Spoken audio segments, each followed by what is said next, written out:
ajuda-nos na noite de hoje, Senhor, dá-nos capacidade para, independente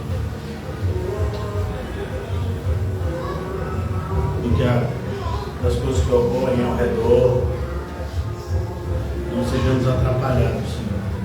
Pelo contrário, a tua palavra alcance o nosso coração como alvo, que sejamos todos como o solo fértil, recebendo a boa semente nessa noite e frutificando. Obrigado, Senhor, por todos os livramentos que o Senhor tem nos dado, visíveis e invisíveis. O Senhor nos tem concedido tantas coisas, concede-nos também um coração grato. Teu poder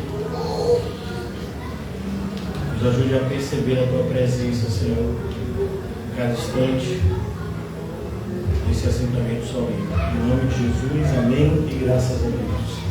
Amém, irmãos? Eu coloquei no grupo já a nossa exposição de hoje. A gente não vai seguir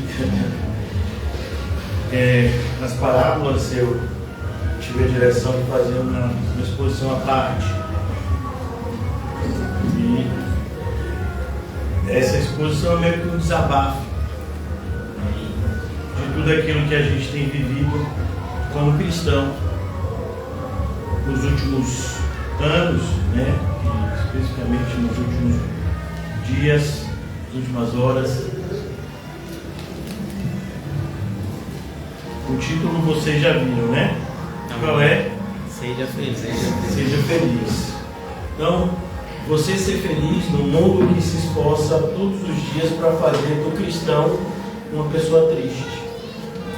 Essa é a tentativa do mundo a cada instante, com as suas propostas, com suas acusações. E eu queria convidar vocês a gente iniciar a nossa exposição hoje em Filipenses capítulo 4. Hoje a gente vai fazer uma exposição um pouco diferente, né? Temática. A gente costuma fazer uma exposição mais positiva. Como nós já aprendemos, há tempo para todas as coisas. Amém. Vamos estar em oração também pelo irmão Paulinho, né? Que está no dodói. Amém. Mas até quando ele fala que está dodói, eu não consigo ficar sério. Peço até compaixão a Deus. Misericórdia, que ele vai falando, oh Senhor, olha o bichinho, né? Glória a Deus. Graças a Deus ele tem esse dom, né? De fazer a gente feliz. Filipenses capítulo 4. O contexto da carta, irmão, só para a gente, né, não perder o costume, o apóstolo Paulo está preso. E como não poderia deixar de ser, o apóstolo Paulo está preso justamente. Como cristão, respeitamos todas as normas impostas pela sociedade. Mas ainda que façamos isso, seremos muitas vezes julgados, falsamente acusados e algumas vezes condenados, até injustamente, como é o caso do apóstolo Paulo aqui preso. E a igreja que tanto o amava, a igreja de Filipe, uma igreja que se correspondia com o apóstolo Paulo desde os primeiros momentos, uma pequena igreja, mas que foi a que mais ajudou o apóstolo Paulo em todo o seu ministério. O apóstolo Paulo estava preocupado com eles, por eles estarem preocupados com ele. Então o apóstolo Paulo escreve não só para agradecer a preocupação deles, a ajuda que eles haviam enviado, mas também para adverti-los acerca do que a gente vai falar hoje. Da gente jamais deixar que o mundo roube a nossa alegria. Então, alegria não é zoada, alegria não é som alto, alegria não é bebedeira, alegria também não é ganhar dinheiro, né? Alegria não é nada dessas coisas que o mundo tenta de alguma forma nos convencer que a gente deveria chamar de alegria. E é por isso que o apóstolo Paulo então escreve aí aos irmãos e ele incentiva e meio que cobra deles esse tipo de postura, né? Pois a gente vai ver uma repetição intencional do apóstolo Paulo em relação a eles se alegrarem. Filipenses 4, versículo 4.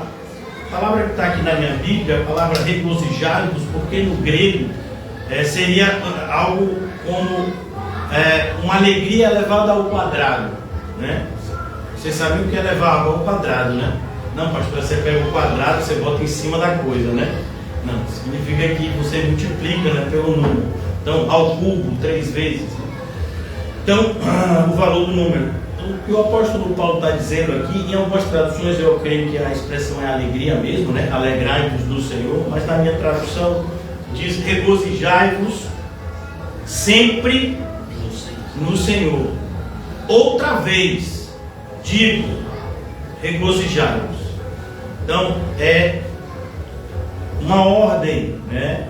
O apóstolo Paulo pode dar ordem como apóstolo? Não, ninguém pode dar ordem a ninguém. O apóstolo Paulo está falando como emissário do Senhor.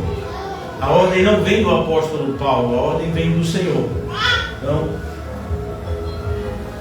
o propósito da gente, né, na noite de hoje, é compreender que a alegria cristã, diferentemente da alegria que o mundo tenta, né, de alguma forma nos persuadir a buscar, ela não é superficial, ela não é psicológica, ela não depende das circunstâncias.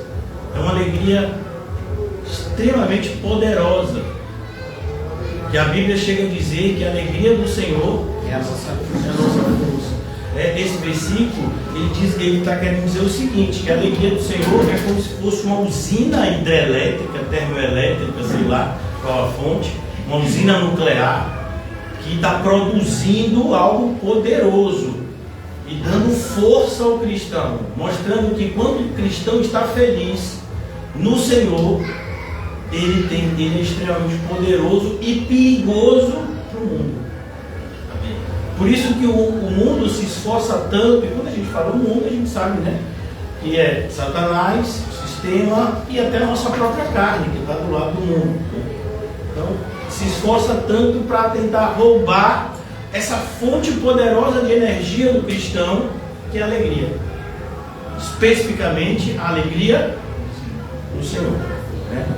Então, hoje a gente vai fazer essa viagem. Os cristãos modernos, né? Eu não sou moderno, eu tenho 47, quem seja moderno aí que se acuse, viu? Eu sou do século passado. Então, vocês que são, né, nasceram em 2000 para frente, são novos. Então a gente vive numa geração que parece ter perdido a capacidade de ser feliz. Está todo mundo tentando ser feliz, só que vive todo mundo triste. Como é que você sabe que as pessoas estão tristes? Porque elas estão o tempo todo fingindo ser felizes nas mídias sociais. Então, quando você vê uma pessoa se esforçando muito para tentar demonstrar que está feliz, você percebe logo que ela está escondendo alguma coisa por dentro. Porque a felicidade verdadeira, você não precisa se esforçar para demonstrar.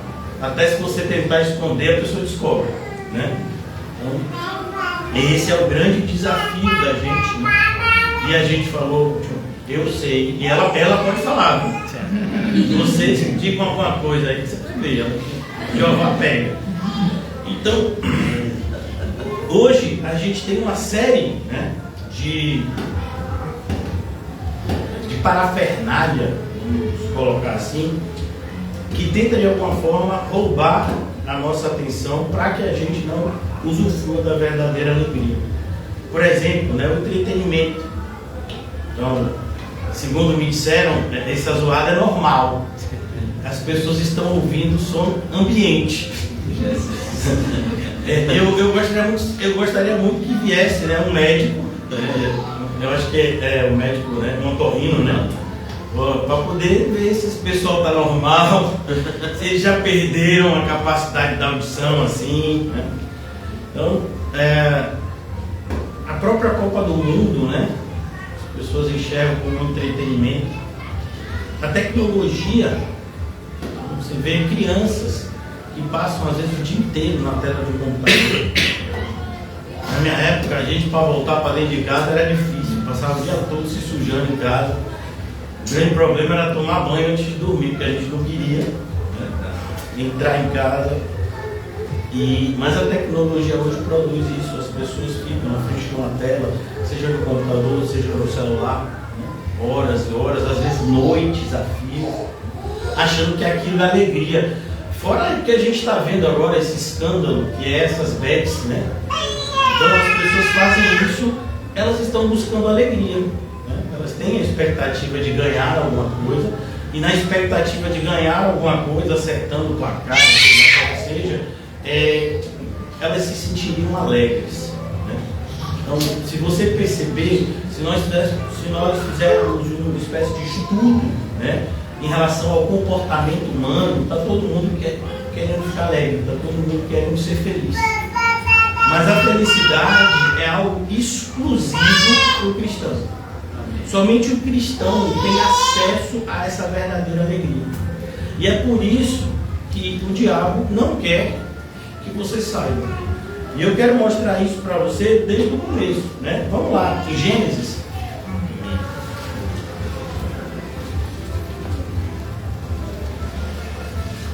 Gênesis é o primeiro livro da Bíblia, viu?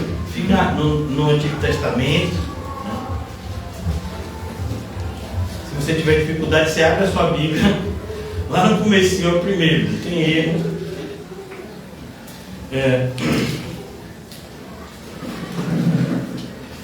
Gênesis capítulo 1, a partir do versículo 26. E disse Deus: façamos o homem à nossa imagem, conforme a nossa semelhança, e domine sobre os peixes do mar, e sobre as aves do céu, e sobre o gado, e sobre toda a terra, e sobre todo réptil que se move sobre a terra. Você percebeu que o homem tem que ser macho, né? Alguma dúvida em relação a isso? Não. Porque o verbo aqui é domínio. Agora você imagina que você é homem, aparece um peixe e você diz: ah! Olha, meu irmão, quem manda é você aqui. Tem um tubarão branco, né? Amém? Amém. Pastor, se tiver uma grade ao meu redor, eu não posso pensar nessa proposta. Versículo 27. Criou Deus o homem à sua imagem. A imagem de Deus O criou. Quando fala imagem, está falando em relação eu ia dizer as moças, não? Rapaz, eu sou velho. As irmãs estão estudando, né, os atributos de Deus, eu acho que há mais de 2 anos, sábado aqui. Então, os atributos, isso que fala a imagem de Deus, Deus compartilhou com a criação, no caso com a criatura, né, que ele havia criado o homem, alguns dos seus atributos. Por isso a imagem de Deus, e não falando especificamente de que o nosso cabelo é igual de Deus. Eu nem cabelo tenho, né? Então, não, está falando dos atributos. O homem e mulher o criou, mostrando que desde o começo o plano de Deus sempre foi o casal, né? A família. E Deus os abençoou, e Deus lhes disse: frutificai-vos e multiplicai-vos. Então, o pessoal que quiser ter acima de 10 filhos, eu abençoo, né? O casamento, claro. Então, 10, 12, é um número bom, né? Já quando teve 12, cadê os corajosos? E enchei a terra. Enchei, gente, a terra. Sujeitai-a, percebeu o verbo? Sujeitai-a e dominai sobre os peixes, repetindo, né? Como o homem teria esse papel de administração em relação a toda a criação. E sobre as aves do céu, e sobre todo animal que se move sobre a terra. E disse Deus: eis que vos tenho dado toda a erva que dê semente, que está sobre a face de toda a terra, e toda a árvore em que há fruto, que dê semente, ser-vos-á por mantimento. E a todo animal da terra, e a toda ave dos céus, e a todo réptil da terra, em que há alma vivente, toda a erva verde será para mantimento, e assim se foi. Então, Deus nunca quis que você fosse vegano. Se você quiser ser vegano, é com você e você, né? Os irmãos que vão na churrascaria se sintam abençoados, viu? Porque Deus não proibiu você de comer carne. E viu Deus, e aqui é o versículo que eu queria mostrar para vocês. E viu Deus tudo quanto tinha feito. Deus observou. A ideia aqui é que Deus estava contemplando a sua criação. E eis que era muito bom. Isso é alegria, isso é felicidade. E você sabe que o padrão de Deus é o mais alto que existe. Para Deus dizer que algo é muito bom, é porque tem que ser muito bom. Não é igual a gente, né? A gente come uma coisinha e diz, não, que coisa gostosa. Às vezes nem é. É só fome. Mas Deus não. Deus, quando diz que algo é muito bom, é porque é muito bom. E foi a tarde e a manhã do dia sexto. Então é isso que eu queria que você observasse desde o princípio. Deus quis que você e eu fôssemos felizes com a criação maravilhosa que Ele fez para nós. Capítulo 2, ainda sobre toda essa criação de Deus. Capítulo 2, versículo de número 4. Essas são as origens dos céus e da terra, quando foram criados no dia em que o Senhor Deus fez os céus e a terra. Agora, versículo de número 23. Começou o problema. Nada disso, irmão. Pare com isso. Não começou problema nenhum. Viu? Porque homem e mulher são para ficar bem juntos. Vocês tirem essas coisas da cabeça. Acho que o jogo influenciou vocês. E disse Adão: esta é agora osso dos meus ossos. O que Adão está fazendo aqui? Poesia. Adão era romântico. Imagine você chegar para sua esposa e dizer: você é osso do meu osso. Bonito. E carne da minha carne. E será chamada varoa. Varoa. Na minha Bíblia diz mulher. Porquanto do homem foi tomado. Portanto deixará o homem a seu pai, sua mãe, e apegar-se-á a sua mulher. E serão ambos uma só carne. E ambos estavam nus, o homem e a mulher, e não se envergonhavam. A ideia de vergonha aqui é que não existia pecado ainda. Então estava todo mundo feliz, estava todo mundo em paz, todo mundo alegre. Literalmente todo mundo mesmo. Até que apareceu uma serpente miserável, que até hoje faz a mesma coisa comigo e com você, que é tentar nos convencer que Deus não é bom e que a nossa vida não é legal. Versículo 1 do capítulo 3. Ora, a serpente, capítulo 3 de Gênesis, versículo 1. Ora, a serpente, que era a mais astuta de todos os animais do campo que o Senhor Deus tinha feito, ela é esperta, ela sabe como enganar você e eu. Então, na sabedoria de algum irmão aqui, não vai de vez, não é o seu quilo. Então você precisa do Espírito Santo de Deus, porque senão você vai ser facilmente enganado. Não é por acaso que tanta gente passa com depressão e coisas semelhantes, não reconhecendo a alegria que vem do Senhor. Versículo 1. E esta disse a mulher. Já percebeu que a serpente gosta de bater papo com a gente, né? É assim que Deus disse, versículo 1: não comereis de toda a árvore do jardim. Você viu que ela já está querendo produzir o que na gente? Insatisfação. É como a pessoa que chega para você e diz: rapaz, hoje está frio, né? Tá, que legal. O frio é bom, irmão. Você já experimentou ficar com calor? Não, o frio é bom. O frio e o calor são necessários, principalmente em relação à natureza. Cada um tem sua finalidade específica, né?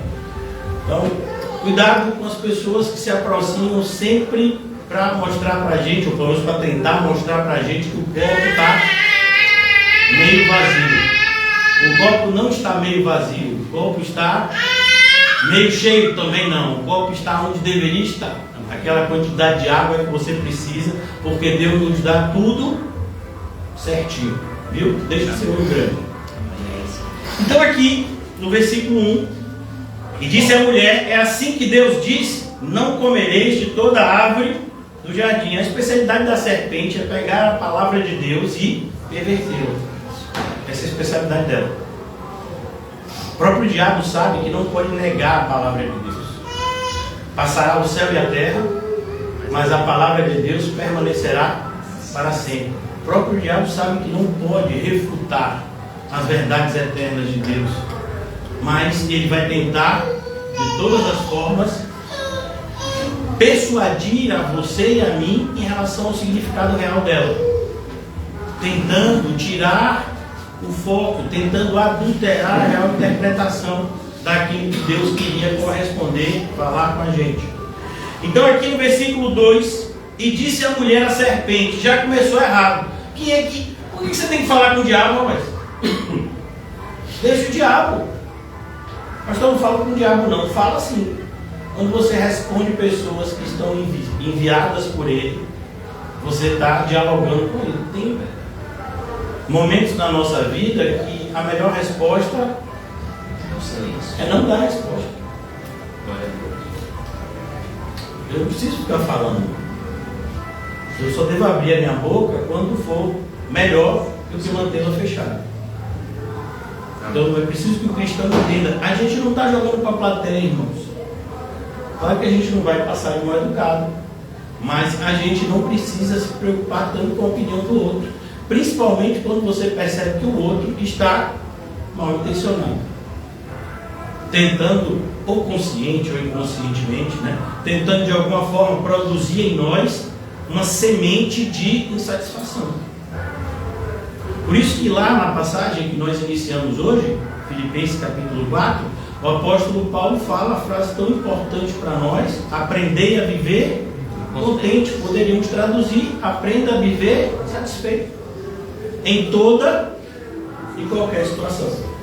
Então ele disse à mulher, do fruto da árvore do jardim, disse à mulher a serpente, do fruto da árvore do jardim, das árvores do jardim comeremos de todos, mas do fruto da árvore que está no meio do jardim, disse Deus, não comereis dele, e nem dele tocareis, para que não morrais. Deus disse para não tocar? Não.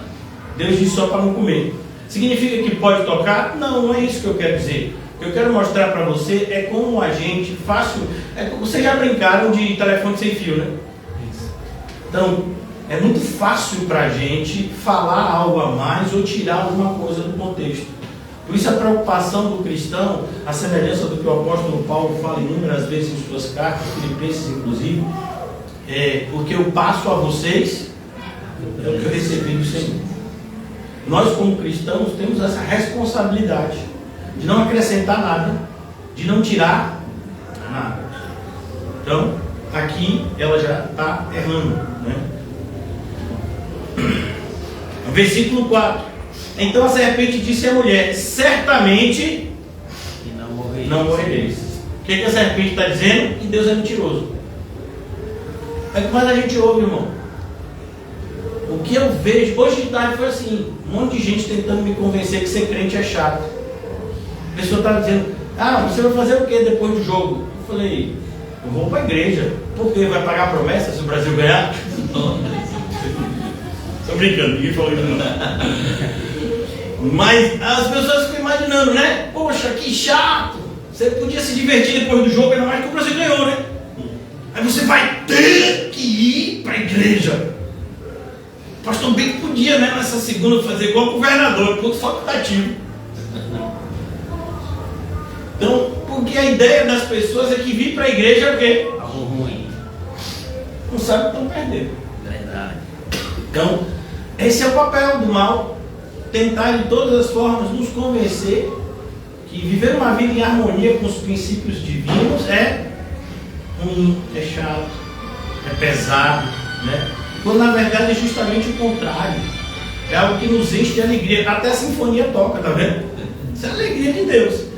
Então no capítulo 3 aqui de Gênesis, a serpente disse à mulher, certamente não morrereis. Então, a mentira é uma arma estratégica do mal, negando aquilo que Deus afirma que vai acontecer. Como por exemplo, as más companhias. Você duvida disso? Então, e por que você está andando com quem você está andando? Você pensa que eu não estou investigando os Instagrams? Para que tanta curtida aí? Curtindo Neymar, gente. Brincadeira, estou investigando ninguém. Viu? Não sei nem stalkear. Esses dias uma pessoa falou, não sei quem stalkeou o outro. Eu falei, como? E ele se machucou? Que disse que stalkear é fazer alguma coisa no celular, né? Investigar a vida da pessoa digitalmente. É isso ou não é? É, ficar olhando as coisas. Aí, tá vendo? É isso, ficar assim, ficar de olho. Ah, curtiu, não curtiu. Mas eu não sabia não, é sério, eu não sabia. Aí a pessoa falou, fulano stalkeou o fulano. Eu falei, e ele se machucou? Se não se machucou, tudo bem, né? Eu não sabia o que era. Não sei, sou meio analfabeto nesse negócio digital. Porque Deus sabe que no dia em que dele comerdes, se abrirão os vossos olhos e sereis como Deus. Essa é a proposta que a alegria que o mundo quer dar para a gente. Que a gente vai ter alegria no momento que a gente for independente, no momento que a gente desobedecer a Deus, no momento que a gente chutar o pau da barraca e disser, né? Agora é eu, agora é o que faço aqui. Pelo contrário. Até os filósofos, eu sei que vocês gostam muito de estudar filosofia. Os filósofos ateus, um deles, Jean-Paul Sartre, ele define agonia. Olha que coisa. Ele define a palavra agonia como uma característica do ser humano. Porque para ele, ele não acredita em Deus, já falei isso para vocês, né? Então, ele diz que esse sentimento surge no coração humano a partir do momento que o homem entende que tem responsabilidade pelas suas ações e que não tem qualquer ingerência na consequência delas. Então, eu escolho se eu vou para a direita ou para a esquerda, mas eu posso ir pela direita e cair num buraco e me quebrar todo. Então eu fico agoniado, será que eu vou para a direita ou para a esquerda? Então, essa é a ideia do filósofo, que tem nome até de escola, né? E que é super respeitado no meio acadêmico, assim, né? No meio da pedagogia. Então, e não é crente. E você vai dizer que você, sem Deus, consegue ser alegre?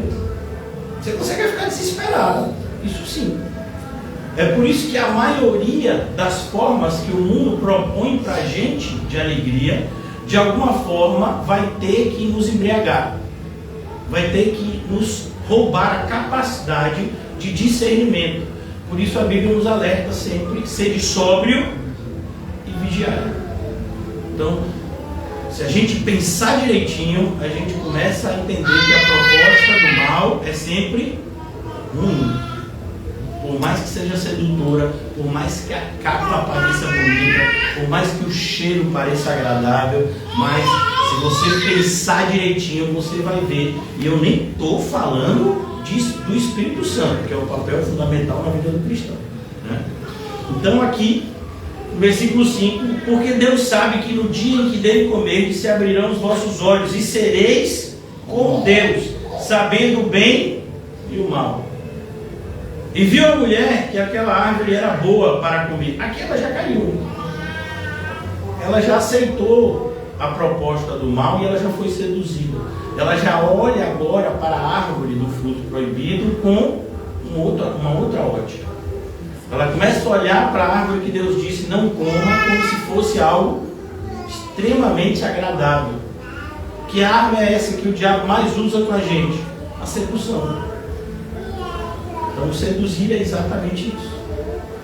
É mostrar aspectos que nos atraem e esconder aspectos que de repente nos assustariam e nos fariam fugir. Como, por exemplo, vocês sabem o conto de João e Maria, não sabe? Então, a bruxa, como foi que ela conseguiu atrair João e Maria para dentro da casa dela? Doce. Por isso, se alguém te oferecer doce na rua, não faz que fez, né?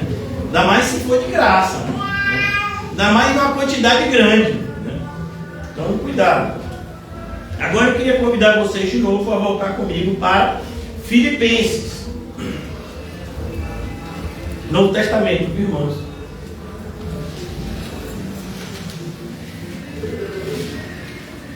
Então, eu vou fazer a leitura a partir do versículo 1 até a gente chegar no 4 de novo, tá bom? Amém.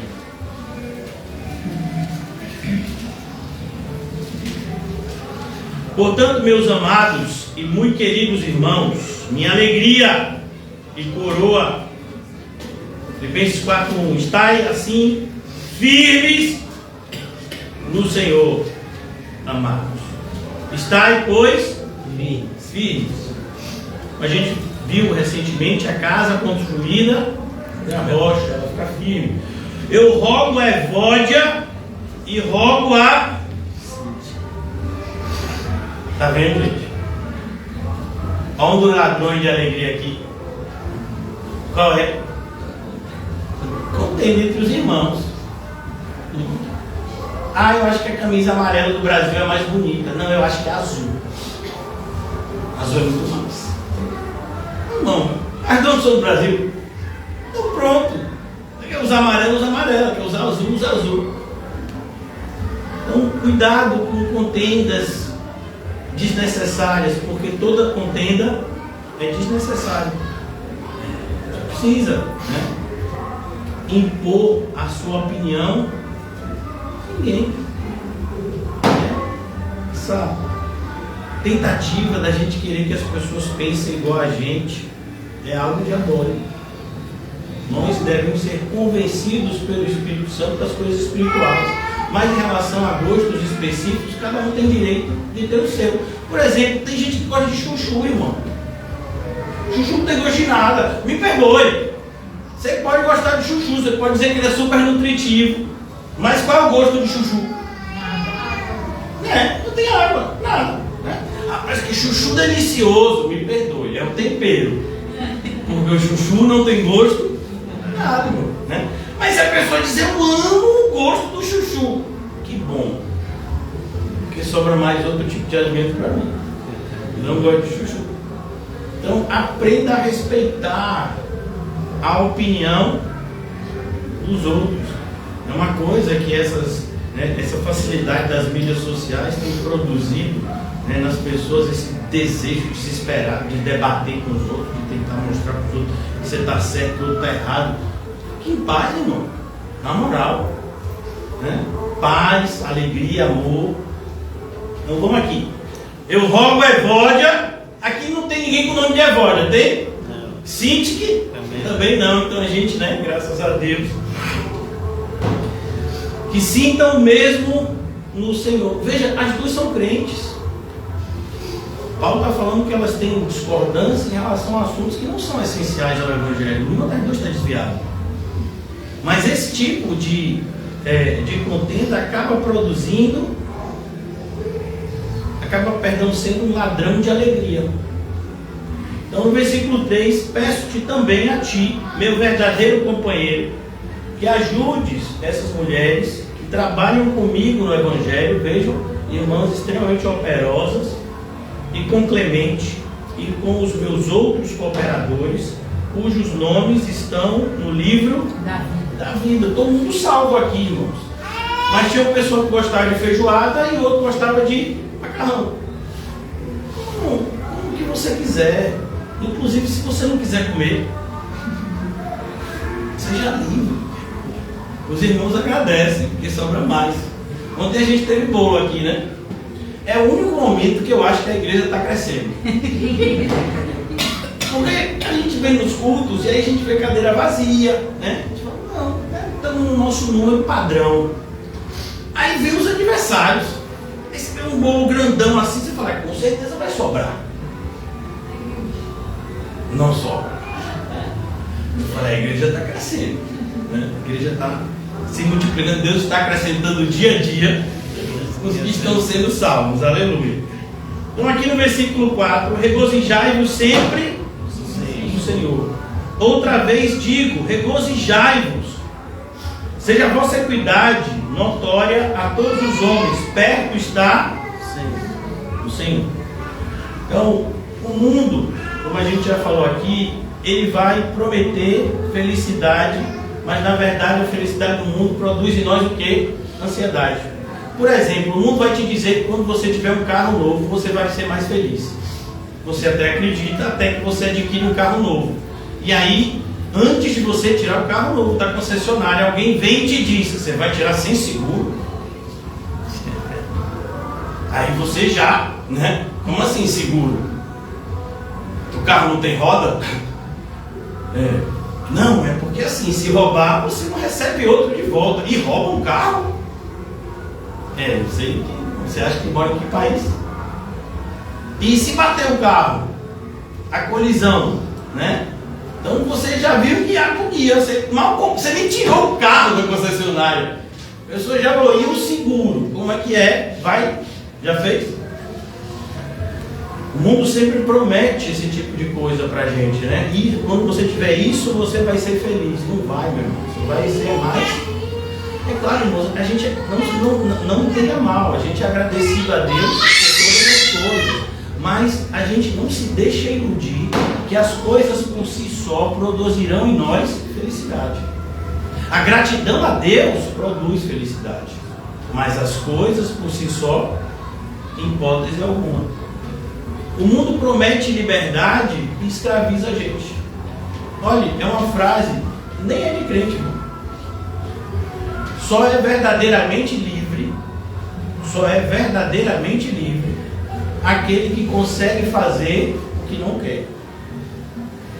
Só é verdadeiramente livre aquele que consegue fazer o que não quer.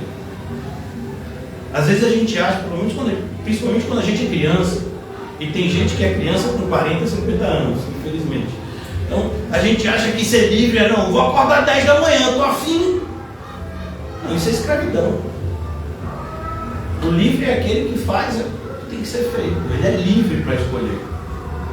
Eu sei que de repente eu queria ficar na cama até mais tarde, estou cansado. Mas eu sou livre para fazer o que eu preciso fazer. Então, nem é crente que chegam a essas considerações, imagina. E os cristãos de hoje falam coisas, absurdas. Promete liberdade, mas escraviza. Promete identidade, mas na verdade está quebrando nossa alma, fragmentando ela. Então, hoje em dia, até no universo cristão, você sempre tem que ser parecido com alguém. Já notou? Se você não notou, você vai notar agora. Quando você diz, sou evangélico, a primeira coisa que lhe perguntam, qual é a denominação? A igreja também, mas assim, quer mais saber qual é a denominação. Porque até os incrédulos, até gente que não é evangélico, sabe que tem um grupo de evangélicos que gosta mais de dançar, que faz uns barulhos estranhos. E já tem outro grupo de evangélicos que é mais sério assim, mais padrão, geladeira, né? Meio frio. Então, e eles querem para saber qual é o nosso. Porque tem gente, por exemplo, que se assusta com grito. Aí se chamar ele para a igreja do grito, ele já não vai, né? Tinha a irmã Fabiana, por exemplo, ela se assustou. Ela foi numa igreja, deram 2 gritos, ela pegou e saiu. Isso aqui eu não fico, porque não fui no manicômio, né? E já tem pessoas que de repente querem ir para a igreja para ouvir barulho. Por quê? Porque se eu falo desse jeito, eu faço vocês... irmão, eu ralo. Eu sou a camisa para ensinar para vocês. E tem gente que dorme. Isso que é mesmo que me matar. Porque eu falo, rapaz, eu grito. Vou para frente, vou para trás, faço com a mão assim, e o pessoal ainda dorme. Vai ser enfeitiçado assim pelo demônio do cafuné longe, né? Então tem gostos para todo tipo de pessoa, né? Tem pessoas com todo tipo de gosto. A identidade verdadeira, irmãos, é aquela que a gente recebeu de Cristo, como a gente viu em Gênesis. Nós fomos feitos à imagem e semelhança de Deus. Só que o mundo quer dizer que não, que cada um escolhe. Você imagina? Eu nasci homem, meu irmão. Eu sou homem. Chama ruim, problema seu. Homem assim. Aí chega a pessoa e diz, não, fulano nasceu, mas assim, ele vai escolher se é homem ou mulher quando ele o quê, rapaz? Aqui a gente tem 2 médicos. Você tem a irmã também que é da área de saúde. Quando uma pessoa é do gênero masculino, ela tem características fisiológicas. Quando é do gênero feminino, tem características fisiológicas. Homem com homem pode produzir alguma criatura? Não. Mulher com mulher produz alguma criatura? Não. Agora eu escolho. Tem no Japão um camarada que escolheu ser cachorro. Mas a pessoa escolhe ser cachorro. É gosto, irmão, né? Daqui a pouco tem gente que vai escolher ser uma árvore. Aí já é mais difícil, porque a pessoa vai precisar deitar em algum momento. Então a árvore foi cortada, só foi. Então hoje a criatividade humana, o que seria algo risível há alguns anos atrás, é algo extremamente levado a sério hoje em dia. Vai você dizer que é isso. Você não pode nem falar determinadas expressões, porque eu falo, homofóbico. Não pode falar nada. Não, eu estou só falando da biologia aqui. Cada um que quiser com sua loucura, o hospício está aí. Eu gosto muito de um autor pernambucano chamado Ariano Suassuna, ele já faleceu, né? O pai dele foi governador da Paraíba, fundou um hospício, foi visitar o hospício. Aí tinha um doidozinho no hospício e ele botavam as pessoas, né, que tinham problemas mentais para poder trabalhar, fazer atividades, né, físicas para poder ficarem mais calmos. E o doidinho estava com um carrinho de mão ao contrário. Aí ele quis ajudar, né? Ele pensou que ele não sabia que estava ao contrário. Ele falou, meu amigo, o carrinho está ao contrário. Você. Toda vez que eu boto ele para cima, vem um camarada ali encher de pedra. Eu não quero carregar pedra, não. Meu amigo, tu é um doidinho. Então a gente tem que tomar muito cuidado com a proposta que o mundo faz para a gente, irmãos, porque não tem ninguém besta aqui, a não ser os falsos crentes ou os crentes desatentos. Como a gente viu recentemente a parábola das virgens dessas. A gente viu também recentemente a parábola daquele que construiu a sua casa sobre a areia. São essas pessoas que não estão prestando atenção, não estão querendo prestar atenção no que está acontecendo ao redor delas. O mundo vai sempre prometer algo que ele não pode dar para a gente. Lembra do diabo conversando com Jesus? Se você se prostrar e me adorar, eu te darei todos os reinos do mundo, porque tudo é meu. E o diabo tem o quê, irmão? O diabo não tem nem a chave da casa dele. Quem tem a chave?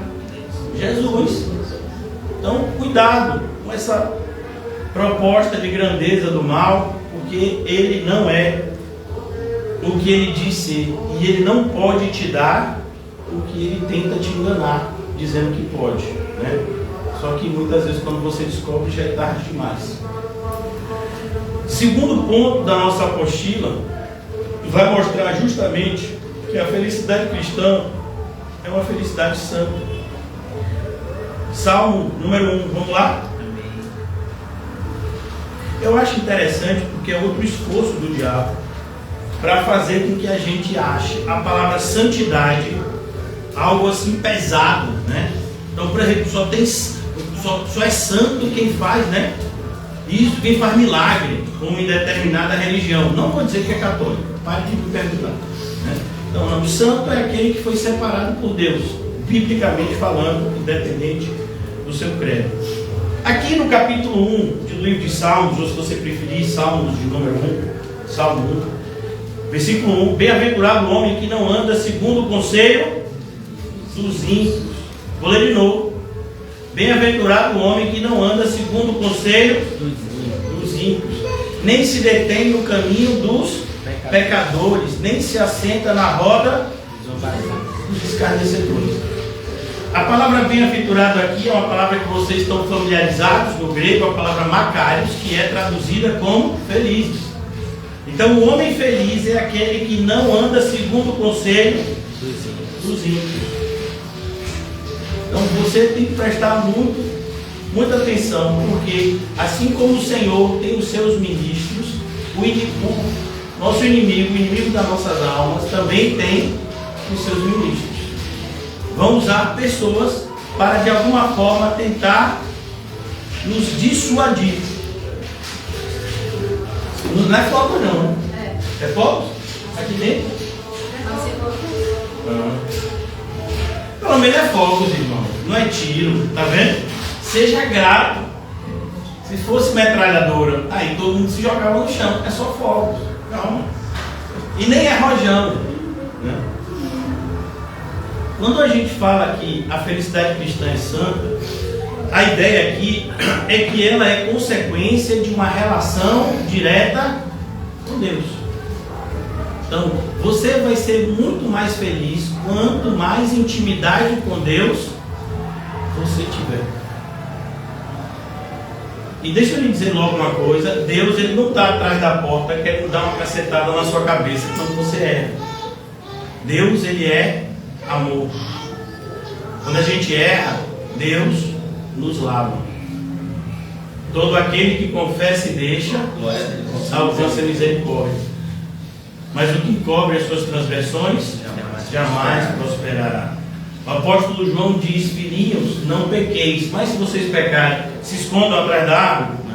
Não, a gente tem um advogado, um intercessor diante do Pai, Jesus Cristo. Ele sim foi justo. A gente sempre vai precisar ser justificado pela sua graça. Então, cuidado. Agostinho tem uma frase: fizeste-nos para ti, inquieto está o nosso coração, enquanto não repousar em ti. Então, o primeiro passo para a gente proteger a nossa alegria é ver que a nossa alegria está ligada inseparavelmente a Deus.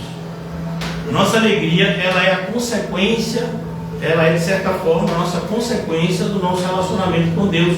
Não é por acaso que a alegria é um fruto do Espírito. Então, nosso relacionamento com Deus vai gerar em nós essa sensação maravilhosa que nós chamamos de alegria. Continuando no ponto 3 aqui, eu estou adiantando porque afinal de contas a gente só tem até meia-noite e eu quero procurar, fazer as coisas com decência e ordem. Não temos uma criança aqui, precisa dormir. A alegria cristã, irmãos, ela nasce, preste atenção, do evangelho e não do temperamento. Às vezes a gente confunde alegria com otimismo, né? O pessoal estava assistindo o jogo do Brasil, senão o Brasil vai ganhar. Meu irmão, você pode até pensar nisso, né?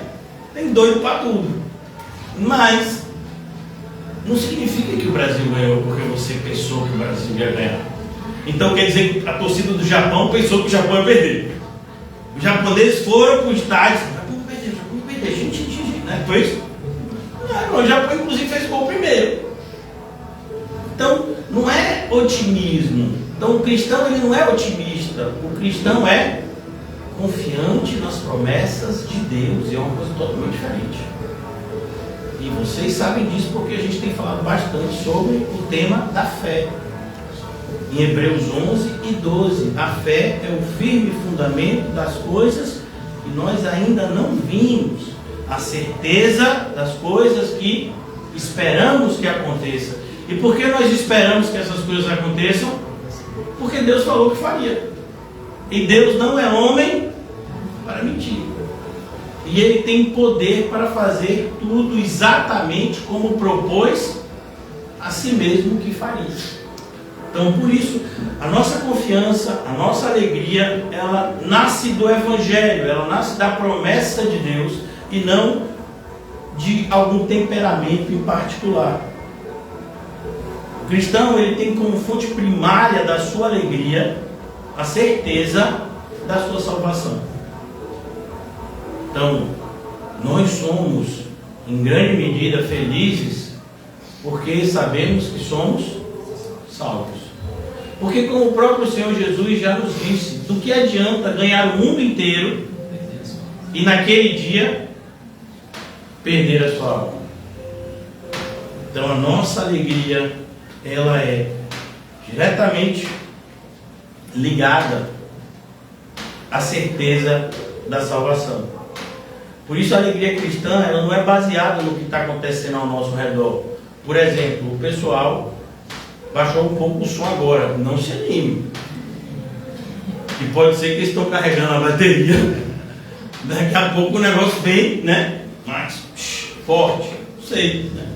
Então a nossa alegria, ela não é baseada no que está acontecendo ao redor. Se a gente aprender a desconectar a nossa alegria das circunstâncias. Por exemplo, está todo mundo aqui ganhando muito dinheiro, inclusive você, pequenininha. Você está escondendo dinheiro da sua mãe. Porque eu estou vendo pelo rosto da sua mãe que ela não está ganhando muito dinheiro. Você está. E aí, como é que é isso? Então a gente não está ganhando muito dinheiro. Mas a gente vai ficar triste por causa disso? Não. Tem alguém que está perdendo dinheiro? Eu tenho 3 filhos, eu perco dinheiro todo dia. Hoje mesmo é uma palavra que me dá choque, irmãos. Pix. Quando eu ouço essa palavra, eu meio que me tremo assim, né? Principalmente quando vem de um dos 3 filhos. Meu pai, o Pix. O quê? Ou gente que come é adolescente, né? Sei o que acontece nessa idade. E eles ficam famintos. E eles só querem comer coisa que tem que pagar. Porque não come coisa que, né? Fruta que caiu da árvore, né? Essas coisas assim. Bebe água que enche a barriga. Vamos aqui, vamos ficar alegres. Aleluia. Não fiquem me tirar a nossa alegria. Amém. Por isso a nossa alegria não está baseada no que está acontecendo ao nosso redor, mas naquilo que Cristo realizou na cruz, irmãos. Então a gente olha para o que aconteceu e a gente sabe que o preço foi pago. Eu sei que eu sou uma pessoa muito ruim, mas o meu Senhor morreu justamente por isso. O castigo que nos traz a paz estava sobre ele, pelas suas pisaduras nós fomos sarados. Então essa mensagem clara do Evangelho é uma fonte poderosíssima para que o cristão jamais perca a alegria. Olha, a pior coisa que o ser humano acredita que pode acontecer com ele, qual é? A morte. E para o cristão a morte é fonte de quê? De ganho. Morrer é lucro, viver é Cristo. Você imagina? Então nós estamos num patamar que a gente entende. É por isso que os demônios eles sentem extrema raiva, e é uma raiva misturada com inveja, porque eles pecaram. Jesus perdoou eles? Não. Mas o ser humano pecou. Jesus providenciou, junto com o Pai e com o Espírito Santo, um caminho de redenção. E por que ele fez isso? Porque ele quis, irmão. Nós só podemos ser gratos, eternamente gratos e felizes por isso. Por isso que tantas pessoas, né, se entregam a uma tristeza profunda, porque deixam de reconhecer essa alegria que emana do Calvário. Grande fonte de sofrimento para o nosso Senhor, que redundou para nós a alegria da salvação. Aquele que não conheceu o pecado, Deus o fez pecado, para que nele fôssemos feitos justiça de Deus. Então o cristão entende, e é exatamente isso que o apóstolo Paulo está falando com a gente em Filipenses, que o mundo pode tirar o nosso conforto, o mundo pode tirar o nosso dinheiro, status, saúde, oportunidades e até reputação, mas ninguém pode tirar Cristo do crente. Vamos em Romanos? Glória a Deus. A gente se maravilhar um pouco. Romanos capítulo 8. Aleluia, glórias a Deus. Quero ver alguém dormir hoje aqui. Só quem pode dormir é pequenininho.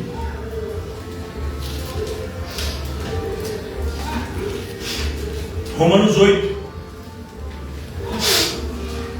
O apóstolo Paulo, ele está tecendo uma série de explicações cristológicas para a gente, mas chega um momento em que o apóstolo Paulo, ele meio que não se aguenta em si. O cristão, ele tem isso também, né? Ele vai contemplando a obra de Deus e tem hora que dá vontade da gente gritar. Algo parecido é quando você grita gol, né? Mas assim, eu tenho cuidado para você gritar gol com o time certo. Você pode estar num lugar que as pessoas não celebrem o que você está celebrando. Então aqui o apóstolo Paulo, ele diz o seguinte a partir do versículo 33, Romanos 8, 33, amém? Quem intentará acusação contra os escolhidos de Deus? Tem algum escolhido de Deus aqui? Amém. Amém. Deus é quem o justifica. não sei você, mas o tempo todo as pessoas ficam querendo me mandar para o inferno. Eu digo, meu irmão, você pode até me mandar. Graças a Deus a sua palavra não tem poder. Só a palavra de Deus tem poder. E eu acredito que Ele está me mandando para o céu, né? Mas que você se arrependa e vá para o céu junto comigo. E o cristão não deseja o mal para ninguém. Mas é interessante, eu já falei isso para vocês algumas vezes, como o mundo tenta botar na gente coleira. O crente não pode fazer isso, o crente não pode fazer aquilo, o crente não pode. Eu não entendi. Assim, eu não vou fazer o que a Bíblia diz que eu não devo fazer. Em relação a todas as outras coisas, eu serei guiado pelo Espírito Santo de Deus. O cristão, ele é o ser mais livre que o mundo jamais conheceu. Inclusive livre para não pecar. Coisa que só o cristão tem essa liberdade. Então, cuidado com as coleiras que o mundo tenta impor a nós, para que a gente tenha um padrão de comportamental que o mundo nos aceite como cristão. A gente não é cristão para o mundo. Nós somos cristãos para Cristo. Porque dele, por ele e para ele são todas as coisas. A glória seja dada somente a ele, agora e para sempre. Amém. Versículo 34. Quem é que condena? Pois é Cristo quem morreu, ou antes quem ressuscitou dentre os mortos, o qual está à direita de Deus, e o que também intercede por nós. Quem nos separará do amor de Cristo? De Cristo. É exatamente aqui a nossa alegria. Quem pode nos separar do amor de Cristo? Ninguém. Então, faltou conforto. Eu sou escravo do conforto. Se tiver um colchãozinho para dormir, legal. Eu particularmente gosto muito de travesseiro. Mas se não tiver travesseiro, pega uma pedra. Já quando fez isso? Né? Então, cuidado para que você não seja escravizado, né, pelas dádivas que Deus nos propicia. Porque nós devemos encontrar a nossa alegria no Senhor e não nas coisas ou nas circunstâncias. Pois Cristo é quem morreu, ressuscitou dentre os mortos, o qual está à direita de Deus e também intercede por nós. Versículo 35. Quem nos separará do amor de Cristo? A tribulação? Não. A tribulação só nos aproxima ainda mais. As estrelas, elas são mais visíveis nas noites mais escuras. A angústia, e a angústia é esse sentimento que surge a partir da dúvida. Como eu expliquei para vocês, você não sabe onde as suas escolhas irão te levar, a menos que a palavra de Deus seja lâmpada para os seus pés e ilumine o seu caminho. Mas quando você coloca isso de lado, você agora é refém das suas escolhas. Cada uma delas vai produzir um sem número de dúvidas, quando você se desvia do caminho correto. Angústia ou a perseguição. Nos sentimos muitas vezes perseguidos. A fome, para algumas pessoas a fome, né? Pastor, eu não como desde 6 da tarde. Não sei se consigo sobreviver mais alguns instantes aqui. Ou a nudez. Nudez aqui não é no sentido de moralidade, é no sentido de frio. Você está em lugares onde o frio é muito intenso, se cobrir não é opcional. Se você não se cobrir adequadamente, você pode ficar doente. Ou o perigo. Perigo aqui, todo tipo de perigo. O perigo de um animal te atacar, o perigo de você cair, se machucar. Nós estamos expostos a todo tipo de perigo, né? Ou a espada. A espada fala desse perigo de forma específica, que seria a agressão por parte de outro ser humano. Nós também estamos, principalmente aqui, né, na nossa realidade atual aqui no Brasil, nós estamos muito expostos a esse tipo de perigo, de sermos agredidos fisicamente, principalmente nesse processo de subtração de bens, né? Normalmente as pessoas não tomam as coisas para dar gente de boa, né? Geralmente vem acompanhado de violência. Como está escrito, por amor de ti somos entregues à morte todo dia. E a expressão correta é o dia todo, exatamente. Então, às vezes tem gente que lê aqui e diz: não, pastor, já passei problema de manhã cedo, de tarde estou livre.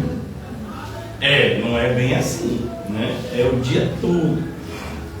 Em qualquer instante, dificuldades surgem.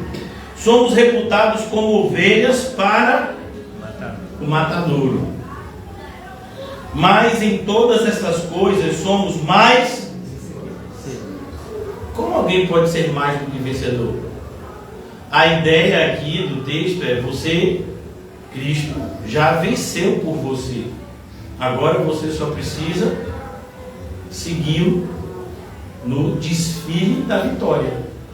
É inclusive essa palavra específica que o apóstolo Paulo usa em 2 Coríntios. O Senhor sempre nos conduz em triunfo. Triunfo é uma palavra chique, né? Triunfo. Mas triunfo é uma palavra específica. Ela surge justamente na época do Império Romano se expandindo, e o triunfo era o retorno do general romano que liderava, né, uma incursão a um terreno que ainda não havia sido conquistado, e aí ele voltava vitorioso a Roma, e aí ele trazia os despojos dos povos conquistados, alguns escravos inclusive, né, porque haviam perdido a guerra, e eles iam desfilando. E esse desfile, o general normalmente ia no cavalo branco. Existiam pessoas que iam na frente do general jogando pétalas, né, para que houvesse um aroma. Por isso que nessa passagem Paulo também fala que nós exalamos o bom perfume de Cristo. Então o triunfo era esse desfile. Eles não estavam vencendo uma guerra, a guerra já havia sido vencida. Eles estavam trazendo a notícia para Roma da vitória da guerra. É isso que o apóstolo Paulo diz em 2 Coríntios: o Senhor sempre nos conduz em triunfo. Qual foi a última palavra, que não foi uma palavra, porque no português é mais uma palavra, né? Duas, mas no grego é uma só, tetelestai. A última palavra dita pelo Senhor Jesus na cruz, que significa: está consumado. Ou seja, a vitória foi conquistada. Uma série de sinais vieram após essa palavra, né? O véu do templo se rasgou do alto a baixo, houve terremoto, pessoas ressuscitaram. Está no Evangelho de Mateus, se não me engano. Todos esses sinais. E aqui o apóstolo Paulo lembra disso, que nós somos mais do que vencedores. Então não tem risco de perder, porque você já ganhou. Por exemplo, o Brasil agora pode deixar de ir para as oitavas? Não, agora ele vai descobrir quem é o adversário das oitavas. Você já sabe? Não. Essa manhã. Vai amanhã, né? Pronto. Então, mas tem risco dele não ir mais? Não. Já ganhou o jogo, né? Então aqui é exatamente isso. Nós somos mais do que vencedores em todas essas coisas, por aquele que nos amou. Ele nos amou. Porque estou certo de que nem a morte, nem a vida, nem os anjos, nem os principados, nem as potestades, nem o presente, nem o porvir, nem altura, nem profundidade, nem outra criatura nos poderá separar do amor de Deus, que está em Cristo Jesus, nosso Senhor. Então é justamente isso que o apóstolo Paulo nos ensina. Ninguém pode roubar a alegria do cristão, porque a alegria do cristão está em Cristo. Quarto ponto da nossa apostila, que fala, né, de ser feliz. O mundo quer entristecer o cristão porque odeia a sua esperança. Não sei se vocês já perceberam isso. Quando a gente está feliz, sempre parece alguém que diz: está feliz por quê? Não entendi. A gasolina subiu. Eles falam: mas eu não tenho nem carro, eu ando de bike. Então está sempre alguém encostando. Jesus nos disse no Evangelho de João: no mundo tereis aflições, mas tende alegria, tende bom ânimo. Eu venci, glória a Deus, o mundo. Então a vida cristã não é uma fuga da realidade. ela é uma caminhada de fé dentro de um mundo hostil ao cristão. O mundo tenta entristecer a gente de todas as formas. Primeira coisa, tenta fazer a gente se sentir ultrapassado. É por isso que eu já adianto, digo, sou velho mesmo, estou de boa com isso. Meu pai, você não vai pintar a sua barba?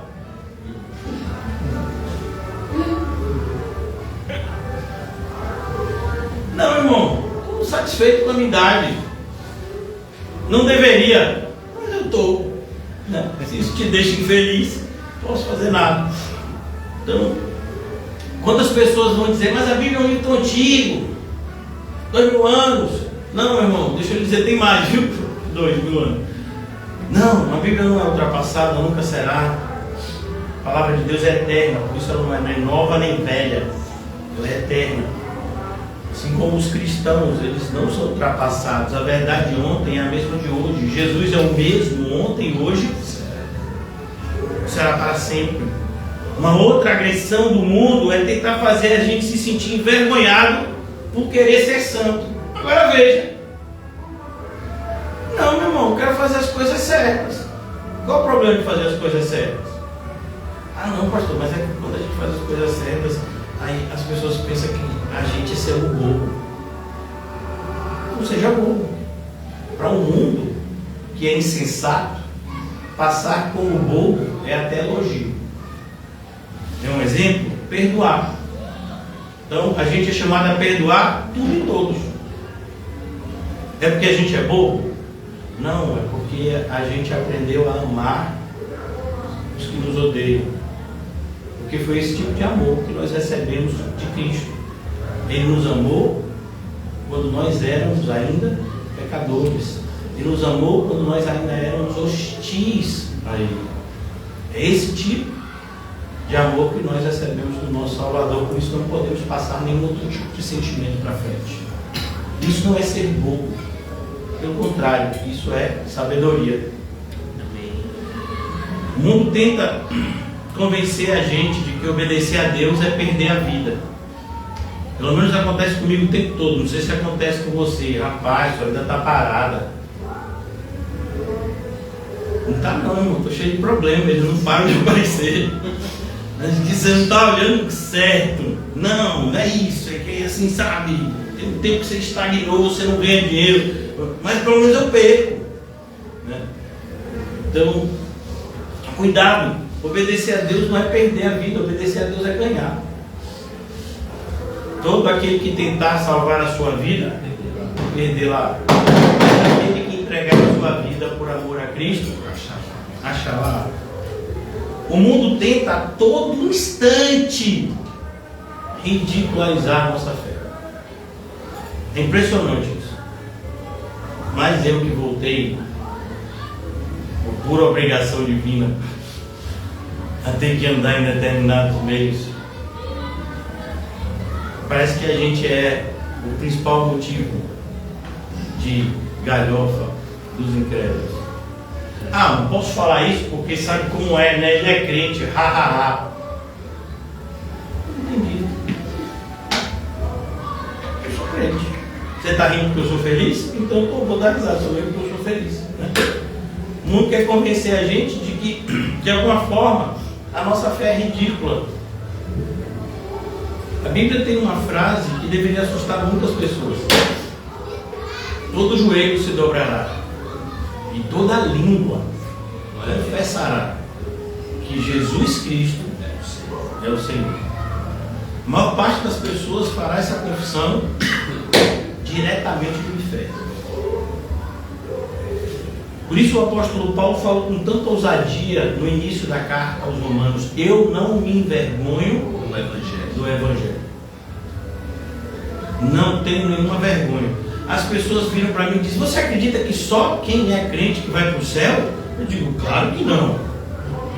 A gente não vai para o céu porque a gente é crente, a gente vai para o céu porque a gente crê em Cristo. É a fé em Cristo, e em Cristo somente, e nos salva. Ah, então você acredita que só os crentes vão para o céu? Acabei de te explicar que não. Então, é claro que eu acredito. Então, quer dizer que as pessoas de todas as outras religiões estão erradas? Você quer que eu diga a verdade? Sim. Ah, mas vocês crentes. Mas vocês se acham. Perdão. Não, a gente não se acha. A gente foi achar. Aí querem me enforcar. Eu acho que é por isso que Deus me fez desse tamanho. Né? O meu tamanho assim não, né, faz com que algumas pessoas fiquem só na vontade de querer me enforcar. Então não deixe que ninguém ridicularize sua fé. E o grande problema é que para que você combata o bom combate da fé, você tem que manusear bem a palavra de Deus. E a maioria dos crentes está usando a palavra de Deus como se fosse, né, uma espadazinha. Quando eu era menor, eu já fui menor, já tive até cabelo, tinha umas espadazinhas que a gente fazia de isopor. Primeiro quebrava, né? Então tem gente que está usando a espada desse jeito, não tem qualquer intimidade, manuseio. E não é segurar a Bíblia e apontar para o outro que vai produzir nada. Não, é a palavra de Deus sendo falada por um coração cheio de fé. Não é repetir, porque senão a gente gravava e, né, dava play. Não, tem que vir de um coração regenerado, cheio de fé naquilo que fala. Então, cuidado. O mundo tenta diminuir a nossa esperança. Então quer dizer que você está feliz só porque você vai para o céu? É nessa hora que eu dou 3 gritos que parece que o jogo do Brasil foi só, né? Coisa triste. Porque quando a pessoa diz que você está feliz só porque você vai para o céu, não, é 5 dias sem dormir. Eu vou para o céu. Eu vou para o céu. Ainda bem que você, seu ídolo, me lembrou disso, porque eu já estava aqui quase, né? Esquecido disso. Só vai para o céu. A gente passa 30, 40, 50, sei lá, 80 anos vivendo aqui na Terra e depois tem que ir para algum lugar. Esse dia eu estava falando com uma pessoa, a pessoa se define como espírita.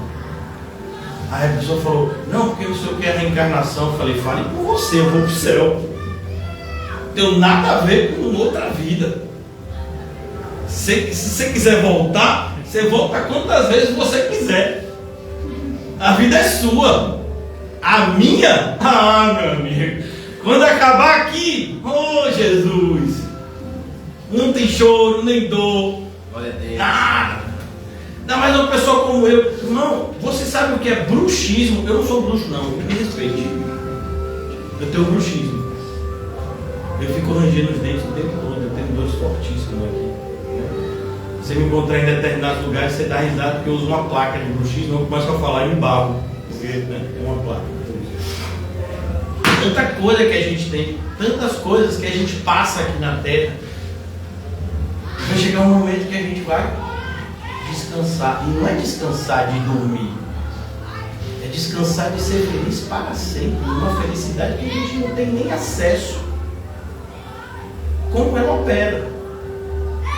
A gente só vai assim, né, meio que tateando. Não tem choro, nem morte, nem dor, porque já as primeiras coisas se passaram e Deus fez tudo novo. E aí no finalzinho da Bíblia, final do Apocalipse, dá aquela dica assim para empolgar: Maranata, Maranata, ora vem, Senhor Jesus, mostrando que a gente está querendo, como disse o apóstolo Paulo, né? Eu vi o terceiro céu, irmão. Vá na fé, que o negócio lá é bom. Então, não deixe ninguém diminuir a sua esperança. Aqueles que esperam de Cristo somente nessa vida viverão vidas miseráveis. Não, a nossa esperança está guardada lá no céu. Por isso o próprio Senhor Jesus diz: ajuntai para vocês tesouros no céu, porque nem a traça nem a ferrugem corroem, ladrões não minam nem roubam. Ajunte para vocês tesouros no céu, não na terra. Ainda que o mundo quer transformar a nossa tentativa de viver uma vida pura em motivo de zombaria. Não, irmão, deixa quem quiser zombar que zombe. Nós temos parâmetros estabelecidos por Deus que regem os nossos comportamentos, inclusive os nossos comportamentos com os nossos semelhantes. Se o mundo está zombando disso, não posso fazer nada, irmão.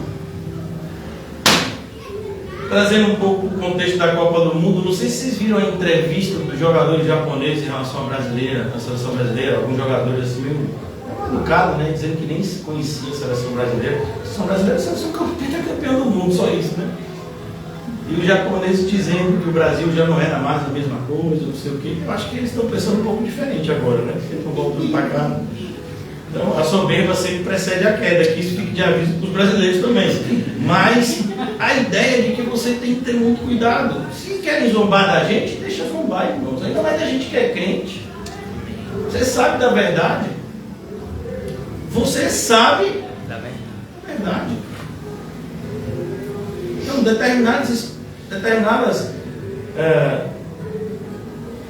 determinados princípios e afirmações estão ocultas aos não cristãos, mas para nós foram revelados.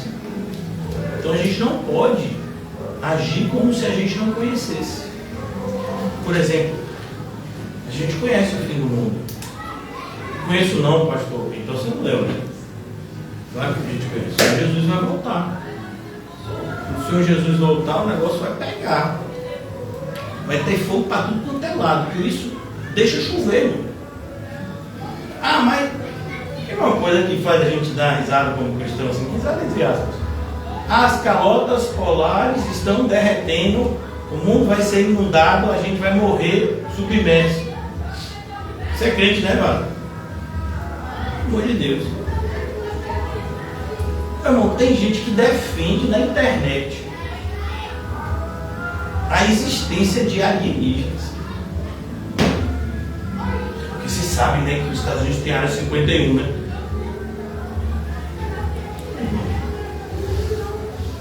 Dois altos, na moral.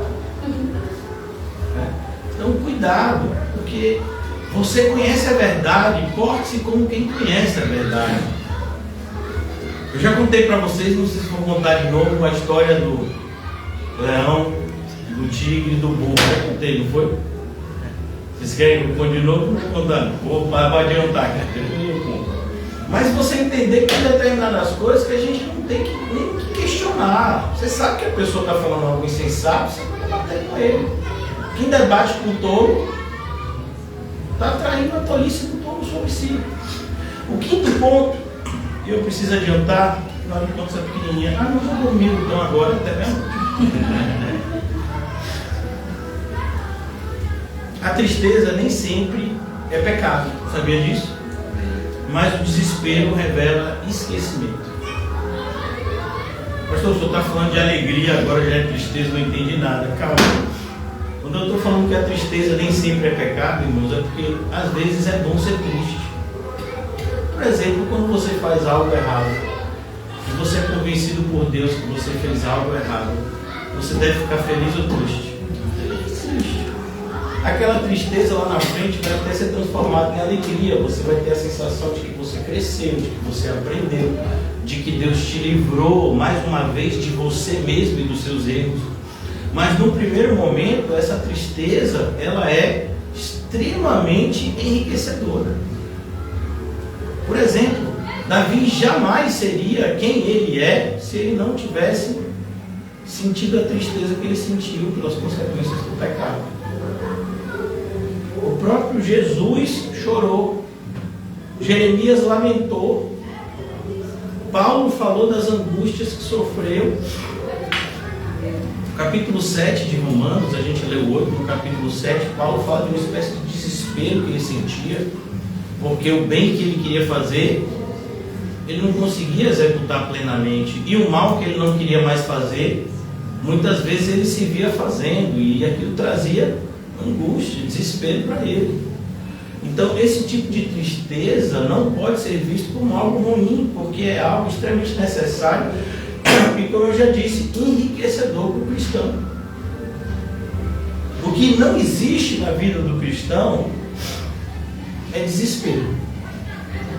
Por quê? Porque se você está triste com o pecado, significa que ele já foi perdoado. Vou repetir. Se você está triste com o pecado, significa que ele já foi perdoado. Só quero trazer um alerta. Não é a tristeza pelas consequências do pecado, é a tristeza pelo pecado. Porque muitas vezes você tem a tristeza pelas consequências do pecado, que a melhor palavra seria o remorso. Foi o que Judas sentiu. E você tem a tristeza pelo pecado, que foi o que Pedro sentiu e chorou profundamente, e ele foi perdoado. Então essa tristeza, ela não está roubando a nossa alegria, mas ela está fazendo com que a nossa alegria seja ainda mais valorosa, que a nossa alegria seja ainda mais triunfante, que a nossa alegria seja ainda mais poderosa, porque a nossa alegria vem do Senhor, baseado nas premissas de um relacionamento santo, santificado e santificador. Continuando, sexto ponto, eu estou adiantando, irmão, vocês têm tudo isso escrito, quem quiser, né, tirar dúvida comigo depois, eu vou estar disponível até 5 da manhã, entre meia-noite e 5 da manhã, estou disponível para quem quiser. Você fica fazendo o que, pastor? Lendo, tem insônia, vou fazer o quê? Pastor, por que você não tenta ler a Bíblia? Não está mais funcionando comigo essa. Não dá mais, antes até funcionava, dava 2 versículos assim, já cambaleava, os outros já atropiavam, agora já não está mais funcionando do mesmo jeito.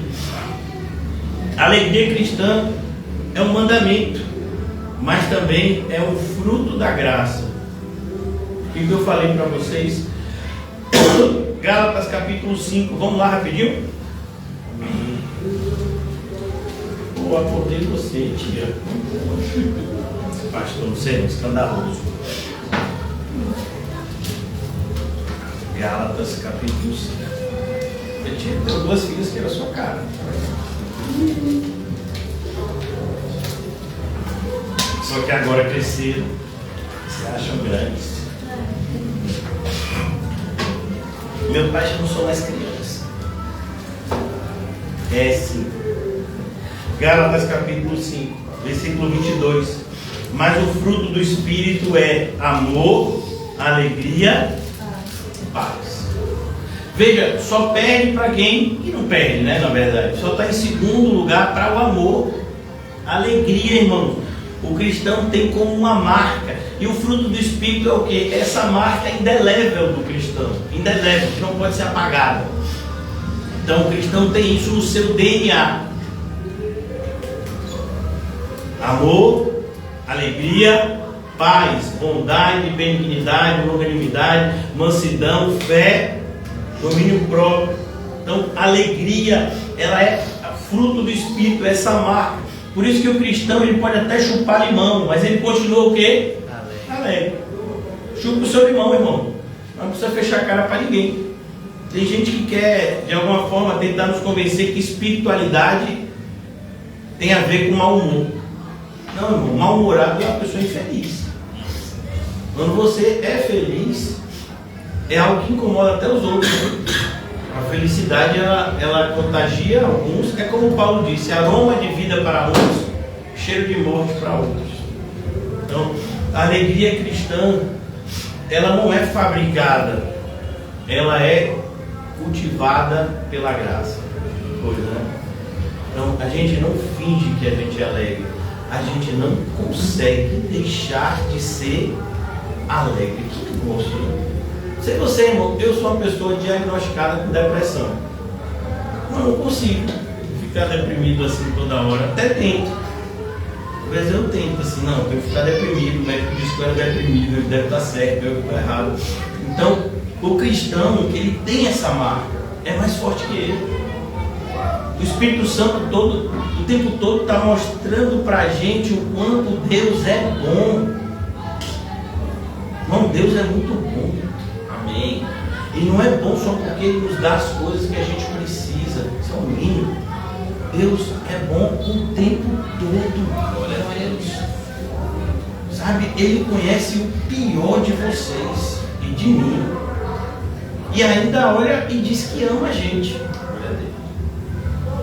Às vezes eu fico desconfiado, porque é muita coisa, mas é porque Deus é assim. Deus é amor. Então o cristão ele precisa internalizar isso.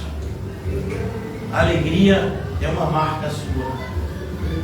Não permita que pessoas no seu trabalho, que pessoas na sua casa, que pessoas até, infelizmente, no meio evangélico, tentem tirar isso de você. Essa é a sua marca. Essa é a sua identidade. O fruto do Espírito, de certa forma, é a identidade do cristão. É o DNA dele. O cristão necessariamente precisa ter essas 9 marcas. E uma das principais a gente está vendo aqui é a alegria. Sétimo ponto, a gente já está concluindo. Qual foi o homem mais feliz do mundo? Cristo. Jesus, exatamente. Jesus é o referencial de alegria. Jesus não era chato não, irmão. Chato é você e eu. Jesus era gente boa. Gente finíssima. Muito gente fina, Jesus. Desde pequenininho. 12 anos, tá trocando ideia com os doutores da lei. Ele podia humilhar eles, mas ele não vou de vez com os doutores da lei, vou falar com eles assim, padrão que eles possam entender. Jesus era demais, irmão. Amém. Passando pelo que ele passou, vivendo o que ele viveu, Jesus era sempre um referencial de alegria. Então, mesmo sendo chamado homem de dores,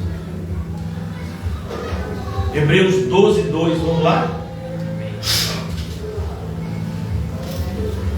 Em homenagem ao irmão Paulinho, aleluia! Hebreus 12, 2. Olhando para Jesus, autor e consumador da fé, o qual pelo gozo, sempre que você lê essa palavra, pode traduzir ela tranquilamente como alegria, porque é a mesma palavra no original em grego. Pela alegria que lhe estava proposta. Está falando de quem aqui? Jesus. Jesus sofreu o que sofreu porque ele sabia que tinha uma alegria proposta para ele. Suportou a cruz, desprezando a afronta, e assentou-se à destra do trono de Deus. Considerai, pois, aquele que suportou tais contradições dos pecadores contra si mesmo, para que não enfraqueçais, desfalecendo em vossos ânimos. Percebeu? Se Jesus, que passou o que passou, foi alegre, imagine você, infeliz, que não passou nada, e tem essa vida de sonhos aí. Comeu hoje, estou vendo todo mundo comer aqui, não me engane não. Está todo mundo bem vestido aqui. Aleluia. Alguns mais do que os outros. Não estamos concorrendo. Estamos contentes. Não falta nada na nossa vida, irmão. Nem luta. Olha que legal. Alguém aqui tem doença? E eu? A doença é um lembrete que o céu não é aqui. Eu me lembro o tempo todo. Que bom, o céu não é aqui, vai chegar um momento em que isso não vai mais existir. Então, Hebreus 12, 2. A alegria cristã, irmãos, ela é...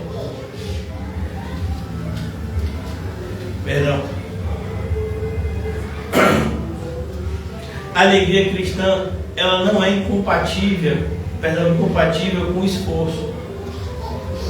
Então, você vai se esforçar muito. Vai ser uma luta, principalmente a gente vencer o que? O pecado que nos assedia de pé. Mas isso significa que a gente vai ser infeliz? Não, não. Mesmo com todo o esforço necessário que vai ser para que a gente consiga combater o bom combate da fé, mas isso vai ser feito com a alegria, como uma marca central. O mundo, ele tenta nos convencer com a seguinte frase: seja feliz fazendo a sua vontade, e E Cristo diz: seja feliz rendendo-se à vontade do Pai. Nem todo que me diz Senhor, Senhor entrará no reino dos céus, mas aquele que faz a vontade do meu Pai que está nos céus. O cristão, ele vai encontrar essa felicidade quando descobre que pertencer ao Senhor é bom. Olha, irmãos, uma das melhores coisas que foi na minha vida, que aconteceu na minha vida, foi descobrir que o meu futuro não depende de mim. Claro, em certa medida nós somos o reflexo das nossas escolhas, mas assim, a gente entender que a gente não tem nenhum tipo de ingerência nos resultados, isso faz com que a gente se sinta o quê? Aliviado. Uma vez uma pessoa me perguntou: pastor, você já sentiu pornô? Eu falei: nunca porneei não. Eu até posso ter sentido outras coisas, mas porneio não. Porque eu não carrego o peso do mundo nas minhas costas. Eu sei que outra pessoa fez isso por mim. Eu não preciso fazer isso. Não conseguiria fazer. Mas eu já fui convencido pela palavra de Deus que não é algo que eu deva buscar. Pelo contrário, eu tenho que aprender a descansar no Senhor. Foi o que a gente viu, inclusive, ontem, não foi? Deleita-te no Senhor e Ele satisfará todos os desejos do seu coração. Como é que uma pessoa que crê nisso vai pornear, irmão? Lá, irmão, a gente descansa. Você fez as coisas que você acredita que Deus direcionou você a fazer? Foi. Mas, pastor, eu não consegui adimplir todos os compromissos que eu tinha. Tá vendo? Eu faço isso também. Outro dia uma pessoa disse: mas como você consegue ficar tão tranquilo? Eu virei para a pessoa e disse: vem cá, se eu puxar meus cabelos, se eu gritar, se eu fizer um escândalo aqui, resolve? A pessoa falou: não. Então por que você quer que eu grite? Me deixa aqui. Irmãos, sabe como a tranquilidade é uma arma poderosíssima. Tenha paz. E paz não é ausência de conflito. Paz é confiança que Jesus está no controle de tudo. Inclusive, a paz, ela vem dessa palavra hebraica, que é a palavra shalom, que não significa ausência de conflito, mas significa aquilo que a gente viu lá no início de Gênesis. As coisas estão todas no seu devido lugar. Essa é a shalom de Deus. E Jesus é o príncipe da shalom, é o príncipe da paz. Jesus vai olhar para você e para mim e vai dizer: eu vos dou a minha paz. Não é a paz do mundo que depende das circunstâncias. Agora está todo mundo soltando bomba e feliz. Eu queria ver se o Brasil tivesse perdido. Cadê? Aí tem gente que hoje está agora comemorando, que eu já sabia que ia perder. Olha, a pessoa pintou a casa toda de verde e amarelo. Eu já sabia que ia perder. Estava confiando nesse time. Porque as pessoas são assim de circunstâncias. Você prestou atenção na fisionomia das pessoas quando estavam 1-0 para o Japão?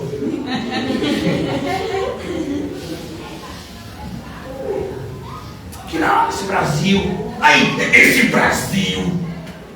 Parece que nem é brasileiro. Aí o Brasil fez 2-1. Parece que brasileiro. A mesma pessoa. Mas não é possível como alguém muda em 90 minutos. Porque é só 90 minutos o jogo, irmão. Sabe, você quer estudar o padrão comportamental do ser humano? Assista o jogo para você ver. Rapaz, coisa doida é ser humano, irmão. Então, cuidado com essa proposta que você recebe do mundo, que tenta roubar sua alegria. Eu quero terminar partindo já para os horários das aplicações práticas, são 7. Seja feliz. Viver a alegria cristã num mundo que tenta governar nossa alma com tristeza vai exigir da gente algumas atitudes. A primeira delas, pregue. E quem fazia isso, irmãos, eram os cristãos, mais cristãos da história da igreja, tinham esse hábito aqui. Pregue o Evangelho para a sua própria alma todos os dias. Pregue o Evangelho para você todos os dias. De vez em quando eu estou escovando meu dente, eu faço isso. Escovando meu dente, e a gente faz isso normalmente de frente para o espelho, né? Rapaz, Jesus morreu por mim. Aí por isso meus dentes um pouco mais brancos, porque eu continuo escovando, então para aí. Então, pregue o Evangelho para você todos os dias. Não se permite esquecer. A gente tem essa tendência de achar que só precisa pregar o Evangelho, né? Para quem não conhece o Evangelho, já conhece a palavra. Prega o Evangelho para você. A gente se esquece quase todos os dias, quase que o dia todo, que Jesus Cristo morreu não pelos nossos pecados, Ele morreu pelos meus pecados. E a gente tem que falar isso de forma particular, porque a salvação ela é individual. Você precisa experimentar essa sensação tão maravilhosa que é saber que Jesus morreu pelos seus pecados. O seu. Aquele sem número de atitudes insanas que tivemos antes de conhecer Jesus e algumas que ainda temos. Não nos alegramos com isso, pelo contrário, nos entristecemos como vimos aqui. Mas pregar o Evangelho para a gente todos os dias é uma necessidade. Se a gente quer manter o nosso coração protegido, né, das tristezas do mundo e manter ele sempre feliz no Senhor. Segunda aplicação prática: não entregue ao mundo o direito de definir a sua felicidade. Esses dias o pessoal estava dizendo, não, é porque a pessoa ser um bom pai tem que deixar o filho fazer o que quer. Eu falei, é o quê, meu irmão? Quer ver uma frase que eu me coço todo? Eu acho que eu tenho alergia. É quando as pessoas dizem, essa semana me disseram 3 vezes, é que a gente cria filho para o mundo. Eu falei, para quem? Eu criei 3 filhos e não foi para o mundo. Eu quero que os meus filhos venham morar comigo, nem minha casa não, vou morar comigo aqui de boa, no céu. Eu estou indo para lá. Então, cuidado, não deixe que o mundo, não entregue o direito do mundo definir a sua felicidade. Você vai ser feliz se você tiver casa, você vai ser feliz se você tiver esse emprego, você vai ser feliz quando você se casar. Quando se casar, olha, e tem gente que acredita. Você vai ser feliz? Não vai, meu irmão. Você vai ser feliz quando você for para a Europa. Para a Europa. Você acha que a felicidade está na Europa? Você acha que eles saíram de lá e procuraram as Américas por quê? Não, irmão, você não vai. Você vai ser feliz quando você chegar na Lua. Você viu que já foram lá, já voltaram. Ninguém está morando lá porque o negócio parece que não é bom. Não, a felicidade é o reino de Deus dentro de nós. Glória a Deus. O reino de Deus não está ali nem acolá, ele está dentro de nós. Não deixe que o mundo defina. A felicidade do cristão não está em ser aplaudido pelo mundo. Você imagina, né? Você posta uma frase cristã, tem um aplauso. Você posta, né, um cachorrinho com a patinha fazendo milhares de viraliza. Não, você esperava o contrário disso? Claro que não. Você vai deixar de fazer as coisas. Esses dias tem uma pessoa que estava me falando, olha, você escreve coisas tão interessantes. Eu falei, que bom que você acha isso, eu mesmo não acho. Mas assim, eu fico triste porque quase ninguém lê. Eu falei, eu não tenho essa tristeza não. Estou de boa.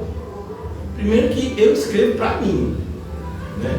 Deus falou comigo, eu vou lá e escrevo, passo, quem quiser ler, né? E seja abençoado por meu filho. A gente não tem necessidade, irmãos, de validação. Acho que quando as pessoas chegam e dizem, olha, eu gostei disso. Eu sou educado, pode não parecer. Mas a vontade às vezes que dá é assim. E eu te perguntei. Porque, sabe, o cristão tem uma pessoa que ele se importa com o que pensa dele. Só essa pessoa, Jesus. Se os outros vão rir, se os outros vão aplaudir, se vão vaiar, se vão dar bananeira, se vão... Não quero nem ver. Meu amigo, escolha sua. Eu também não vou obrigar ninguém a querer as coisas que eu quero, nem pensar do jeito que eu penso. A gente já falou sobre isso aqui no começo. Mas eu não vou me permitir ser escravizado pela definição do mundo acerca de felicidade. Outro dia a pessoa estava tentando me convencer que viajar é a melhor coisa do mundo. Eu falei, o quê? Viajar! Você vai sair da sua casa, que nem é sua, né? Mas você se acostumou com aquele lugar. Você vai para um lugar e você vai ter que pegar transporte, ou avião, ônibus, sei lá, bicicleta, carrinho de mão, alguma coisa, né? Cavalo. E aí você vai chegar naquele lugar, e aí você espera no outro dia para ir numa praia. Irmão, na moral, aqui entre nós, toda praia é igual. Sabe o que faz a praia ser praia? É que a água é salgada. Se a água fosse doce, era rio. É só isso. O que tem na praia? Me diga aí. Me diga o que tem na praia. Você nunca foi na praia. Água e areia. Água e areia. Aí a pessoa vai, Maldivas, Ibiza, Caribe. Amigo, é igual assim Porta Barra. Se bobear Porta Barra é melhor. Tem uma praia aqui que é a cara dos crentes, que eu nado lá de vez em quando, Preguiça, o nome da praia. É ótimo, meu amigo, né? Não, é tudo igual, mas você vai pegar um transporte para ver uma praia. Que é tudo igual. Vai gostar de praia assim, né? Aí outro dia eu disse, não, mas eu queria muito ver museus. Você tem internet? Dá para ver pela internet. Você já fez excursão no museu pela internet? Eu quero ver a Mona Lisa. Você quer ver o que, rapaz? Mona Lisa? Me diga, você vai olhar para um quadro que a mulher, você não sabe se está sorrindo ou se está triste, que foi não sei quantos anos atrás, que é tudo cheio de pataquá, você encostar nela e você está fazendo esse para ver um quadro. Irmão, você vê que o mundo quer impregnar a gente com isso. Não, mas você tem que viajar porque a comida lá fora é boa. Olha, sendo brasileiro, como diria o nosso irmão Paulinho, você vai dizer que a culinária do Brasil deixa a desejar. Fora que até o japonês do Brasil é melhor que o japonês do Japão, você sabia? Porque o japonês lá do Japão só tem sushi e sashimi, sabia mesmo? Sabia? Não tem essas frituras não, hot roll, hot Philadelphia. Ah, meu irmão, esses hot que a gente come não tem lá fora não, só tem aqui. Brincadeira à parte, irmãos, é para você entender que aprender a viver contente é isso. Se Deus quiser que você viaje, irmão. Mas a sua felicidade não está nisso. Se Deus quiser que você fique aqui, você fica aqui de boa e é feliz. Você vê isso na vida dos apóstolos. Tem apóstolo que jogou o mundo inteiro, como foi o apóstolo Paulo. Tem outro, como Tiago, que era reconhecido como apóstolo, mas não era apóstolo formalmente falando, que ficou em Jerusalém a vida toda, pelo que a gente sabe. O cargo dele foi ser pastor da igreja de Jerusalém. Quanto tempo? A vida toda. E ele foi menos espiritual por causa disso? Não. Olha a carta que ele escreveu. Glória a Deus. Então, aprender a viver contente. Não entregue ao mundo o direito de definir a sua felicidade. Amém. Quem já fez isso foi o Senhor. A sua alegria está nele, nas coisas que ele ricamente, graciosamente nos proporciona. Terceiro lugar, já estou concluindo, só faltam 17 minutos para.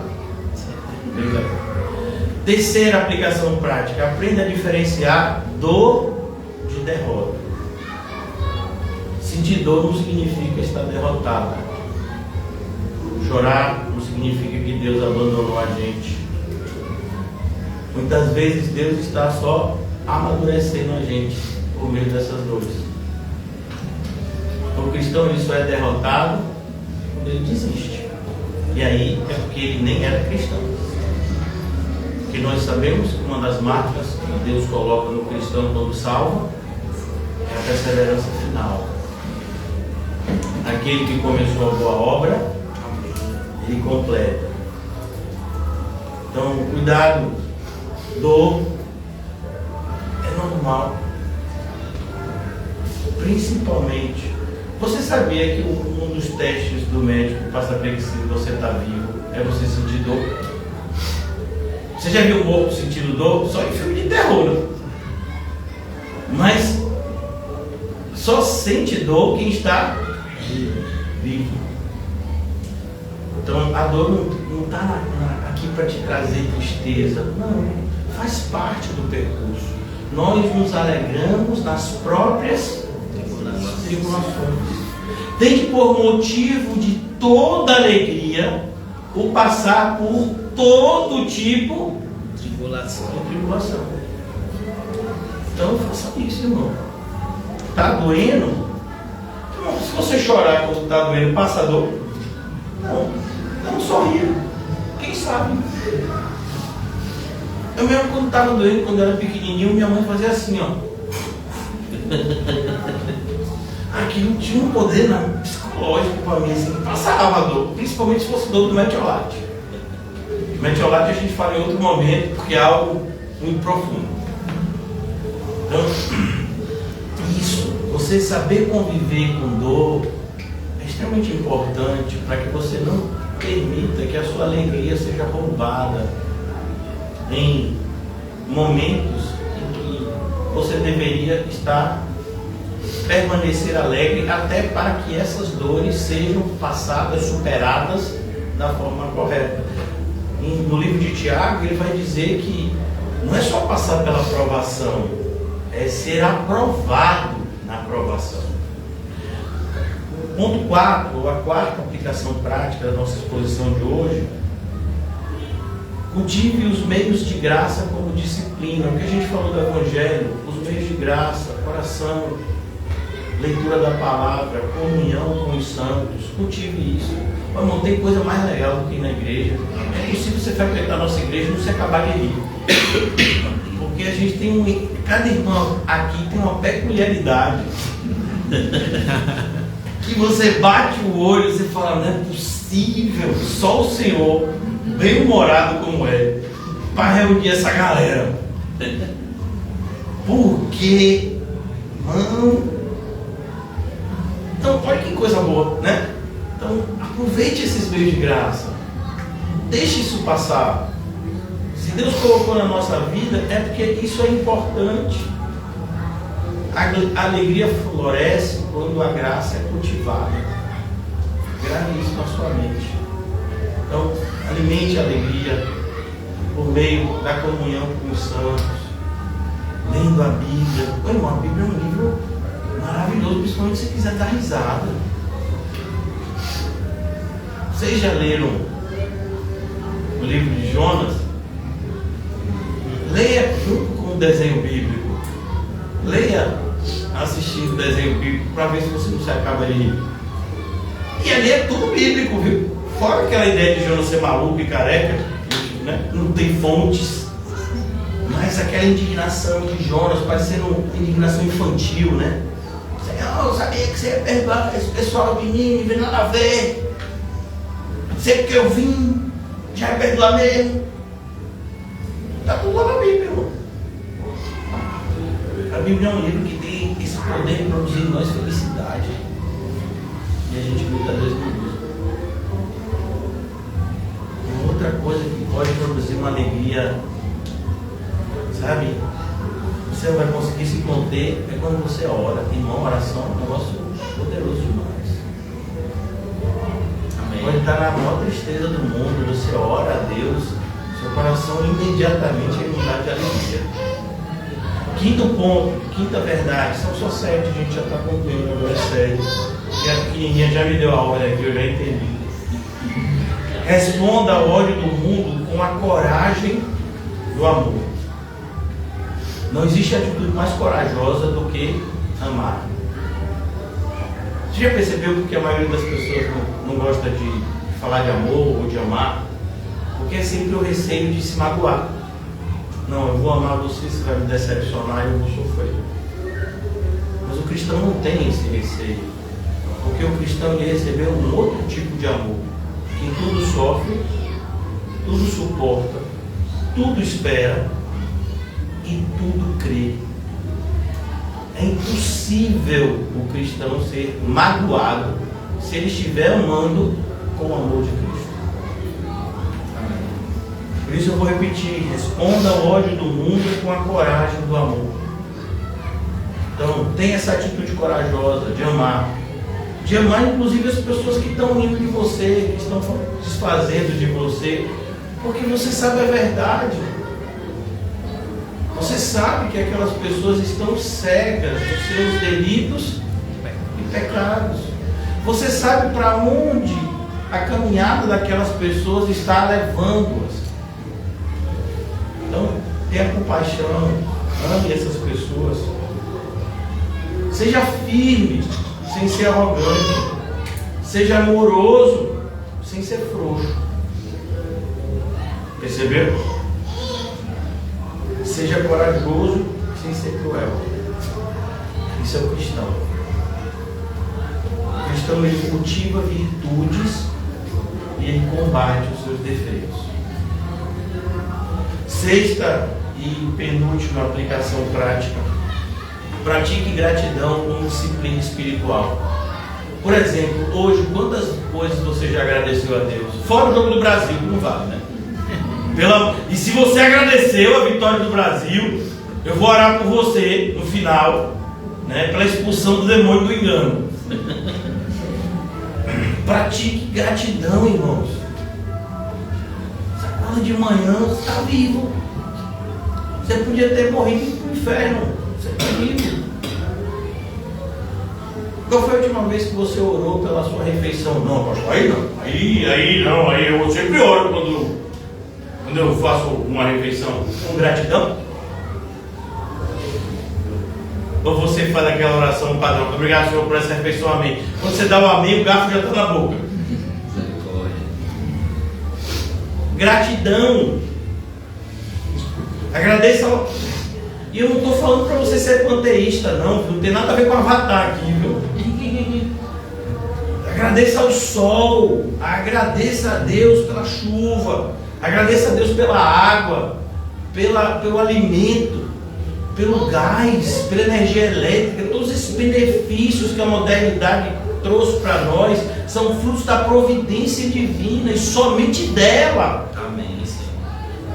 Agradeça a Deus. Amém. Agradeça a Deus, inclusive, principalmente pelas portas fechadas que nos protegeram tantas vezes de monstros que estavam do outro lado e a gente querendo entrar. Amém, Senhor. Agradeça a Deus. É impossível você ser grato e ser infeliz ao mesmo tempo. A gratidão, ela tem esse poder de afugentar a infelicidade de onde quer que esteja. Seja grato, mas cultive isso como disciplina espiritual. Não espere a gratidão chegar. Cultive isso.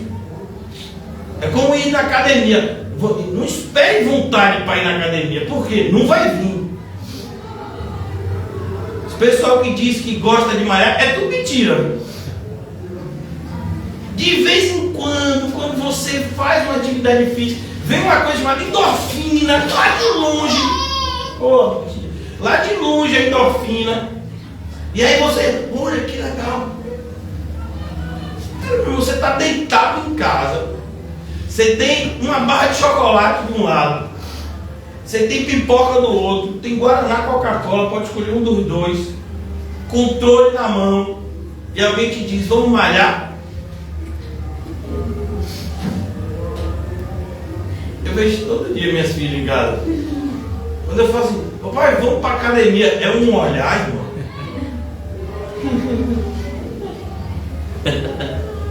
E eu vou saindo devagar, Porque eu acho que qualquer movimento brusco pode atrair alguma reação mais forte. Não! Tem coisas que a gente faz porque tem que fazer, e não precisa disciplina. Tem que fazer as coisas porque você tem que fazer. E a gratidão tem que ser desse jeito, porque você não pode ficar esperando para ser grato. Essa não é a verdadeira gratidão. Você tem que disciplinar, você tem que educar a sua alma a ser uma alma bem educada. O que é uma alma bem educada? É uma alma agradecida a Deus por tudo. Por tudo. Porque tudo que está acontecendo na sua vida está cooperando para o seu bem. Se você de fato ama a Deus e foi chamado pelo seu decreto. Não está escrito? Então você tem que ser agradecido. O som estava alto. Baixaram. Eu acho que doeu o ouvido deles, né? Não se iluda. Tudo pode mudar, não se iluda. Pratique a gratidão. Reconheça. A gratidão verdadeira não faz com que a gente ignore os problemas, irmãos. Faz com que a gente enxergue Deus acima deles. Toda a autoridade me foi entregue no céu e na terra, e eu estarei com vocês até a consumação dos séculos. Última aplicação prática, a gente já vai orar. Aí ninguém diz, continue, pastor. Rapaz, vocês não sei não, meu. É uma luta.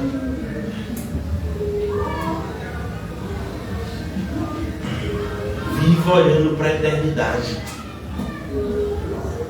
É a única forma de eu pastorear vocês.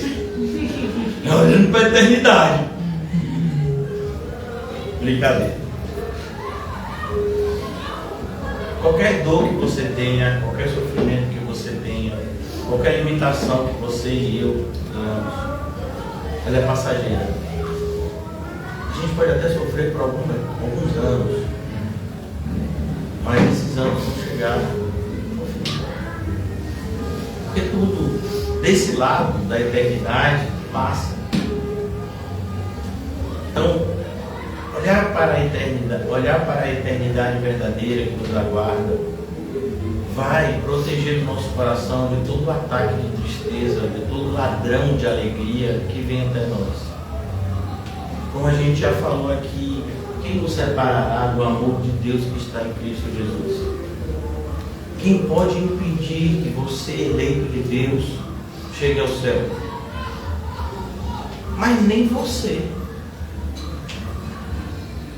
Então isso tem que trazer essa alegria que não pode ser roubada, que não pode ser tirada da gente, porque ela foi plantada em nós por aquele que é todo poderoso. Então era isso que eu tinha para falar para vocês nessa noite. Vamos orar. Obrigado.